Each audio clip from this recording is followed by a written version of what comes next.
7:42 almost on this Thursday morning, taking a live look from the White House in D.C. The fight between President Trump and many of the nation's colleges is heating up even more this morning.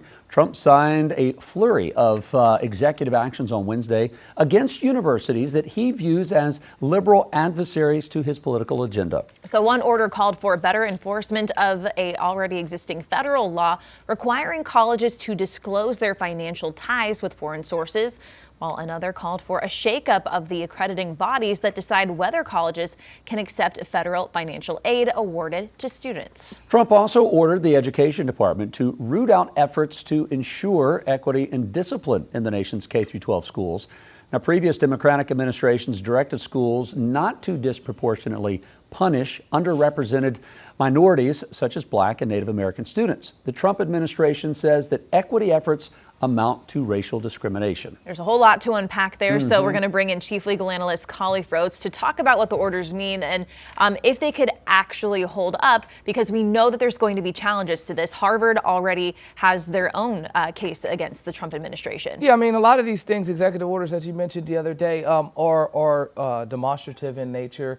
He made a number of promises during the campaign, and I want to roll back, if I can, a couple of things. You got to go back and listen to the words out of his mouth. Specifically, I will go and address diversity, equity, and inclusion. DEI is something that has to go. Elon Musk called DEI die. They were giving it that as the acronym for how they wanted to get rid of it. But it was before diversity, equity, and inclusion. We had affirmative action. Before there was woke, and now it's this. And so anything that we can make scary, that's dark, that's problematic, that's what we're attempting to do right now. And the diversity, equity, and inclusion is just in the crosshairs of the Trump administration. And so most of the executive orders that he addressed yesterday addressed diversity, equity, and inclusion, even the things that were promoted as good things. You're talking about specifically the HBCU bills that executive order that he signed yesterday. Most of the things that were in there, they're not new. That's why I said they're demonstrative.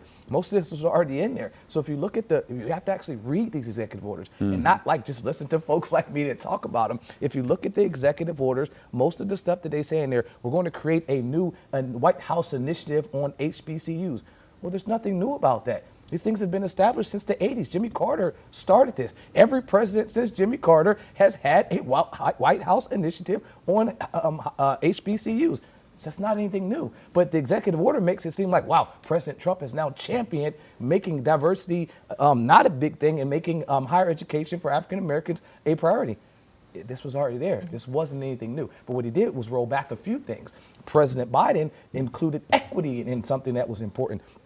And part of his executive order, Section 6, removes and it gets rid of Biden's specific request that equity be important in higher education. Those are the types of things why I stress that it's important not just to look at the bullet points at the top, but actually to read the entire executive order, because then you can see exactly what's happening in there. Yeah, we're going to push forward HBCUs while at the same time saying equity is not important. Well, those two things really don't go together. And so part of what these executive orders are doing, and help me if I'm wrong here, Khalif, is that if these higher colleges, universities, if they don't comply with dropping some of the DEI prerequisites, I guess, then they will withhold funding from some of the schools, from some of the athletics, talking about these accrediting bodies that typically work to accept federal financial aid. If you don't drop some of the DEI things, then we'll withhold funding from the federal I can say there's a good luck with that, and not take it all the way back to this as well. If at the same time we're attempting to roll back the Department of Education, most of the things in the executive order say the funding and the direction will come from the Department of Education.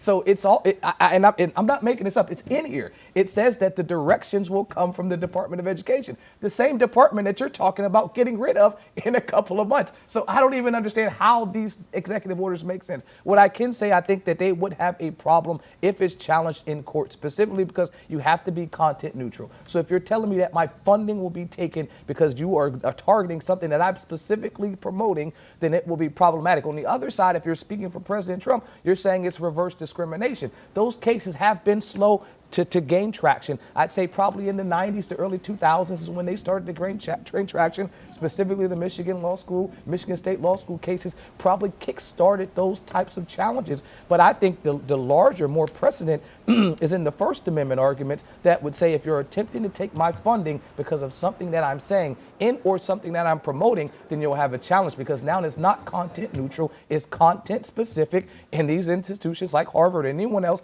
can challenge that. And I think they have 100+ years of history to support you can't take my funding because you don't like what I'm saying.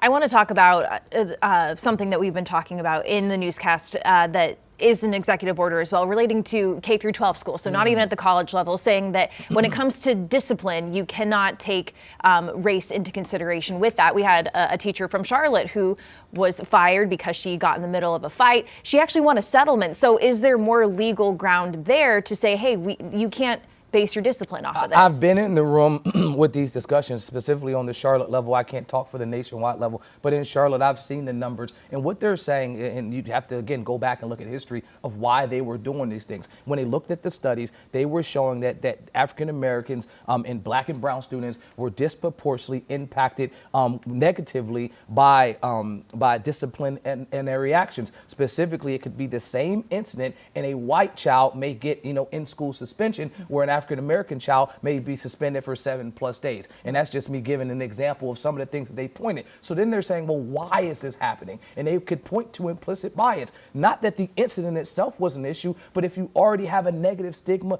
towards the person, then it would be a heightened increase to want to give them a further punishment. So what these efforts were attempting to do was saying, we don't want to do that. We don't want to penalize someone just because I may not like them for nothing that they've done, but just because of who they are. So how do we make sure we overemphasize not doing that? First, we have to recognize that's a problem. How do you recognize it's a problem? Show them the stats. And that's what they did. Mecklenburg County did that exact same thing. So what this executive order is basically saying is, don't do that.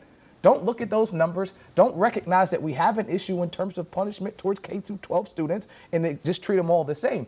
But the numbers don't show that. And so that's going to be problematic for the next 4 years. You will see things like this happening to K through 12. So hopefully someone will actually look at the numbers and see that the data supports what was already being done. Whew, man, there's a lot going on. There were just lots yesterday, of orders yesterday. Lots of orders, and they better have a lot of pens there stacked up for the president to be able to sign every day. We've got some new ones. Khalif, thanks. Appreciate that. We'll have him back coming up a little bit later on.